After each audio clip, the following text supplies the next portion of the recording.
Well, that video certainly changes everything, doesn't it? Well, I'll just continue with the message now. Like US President George W. Bush, Governor Palin from Alaska attempted to justify her policies by claiming they were divinely ordered during a speech at the Wasilla Assembly of God Church in June. So she's another person motivated by God. Pray for our military, she said. Pray for our military men and women who are striving to do what is right for this country.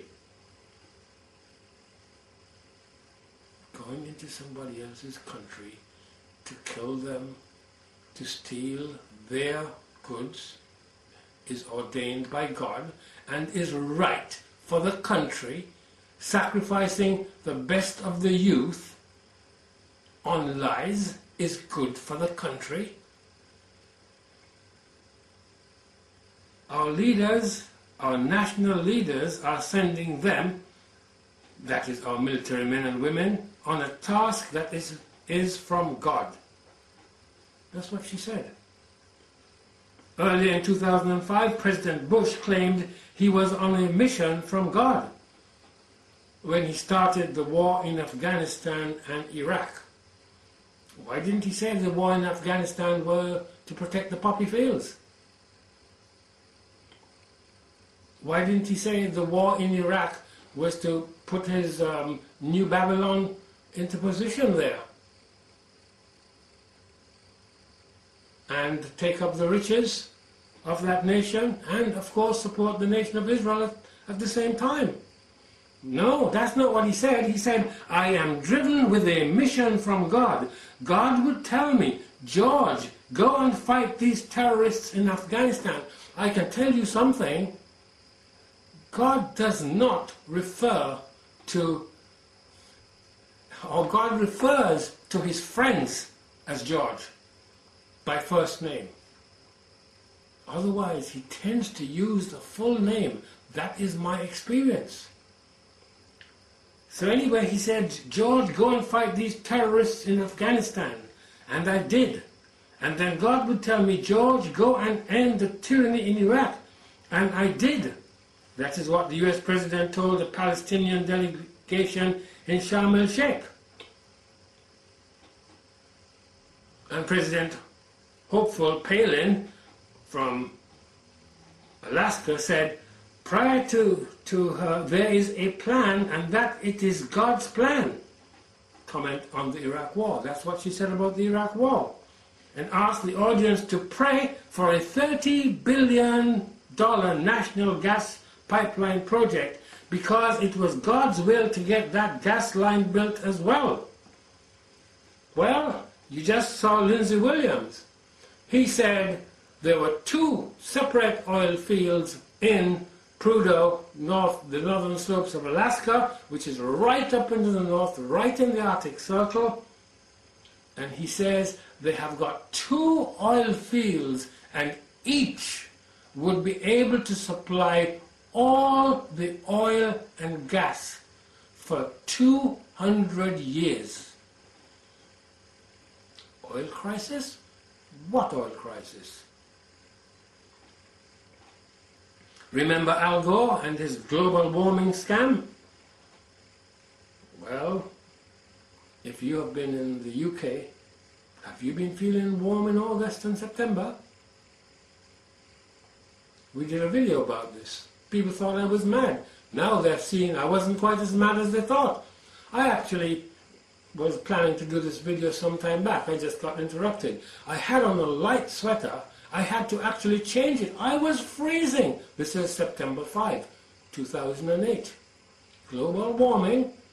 Everyone over here is worrying about going through the winter as they have hiked up the gas and electricity prices.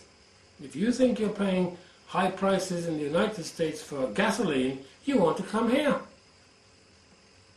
We're paying $8, $9, almost $10 per gallon. You want to come here.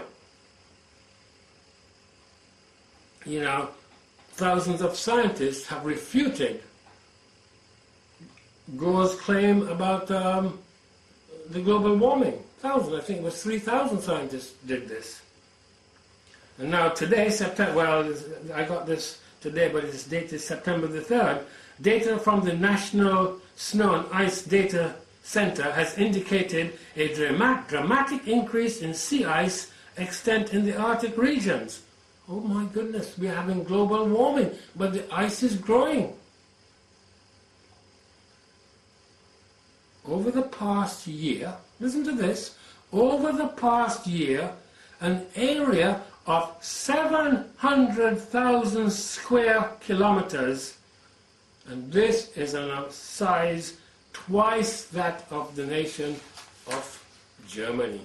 That's what the increase in the ice in the Arctic is, according to this magazine called Daily Tech. They lied to us about a shortage of oil.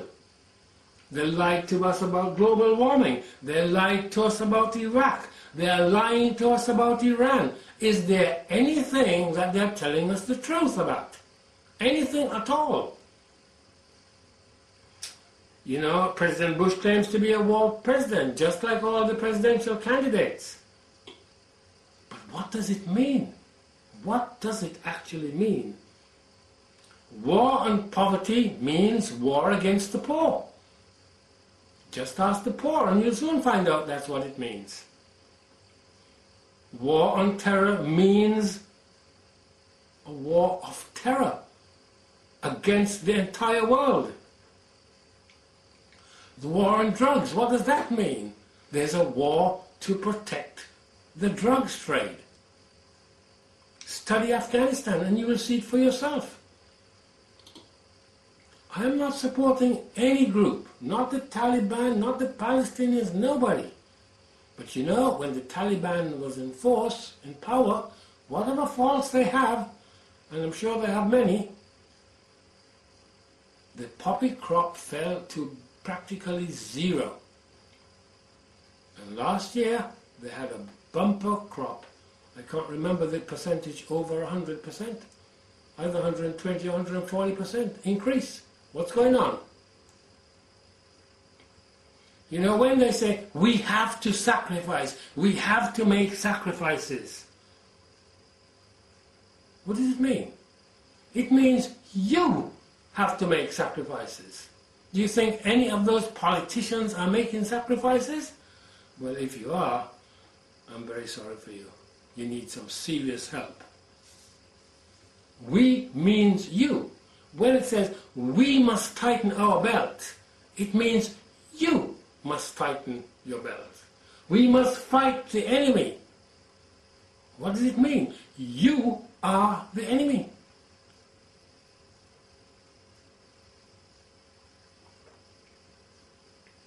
Well, what is going on? We need to be very clear. The Bible mentions that there are two gods. There is only one true God, as we have shown in our documents and videos. It therefore follows that if there are two gods, one is true and the other is false. Well, this is not a small matter, because this is the root of all our problems. We are serving a false God.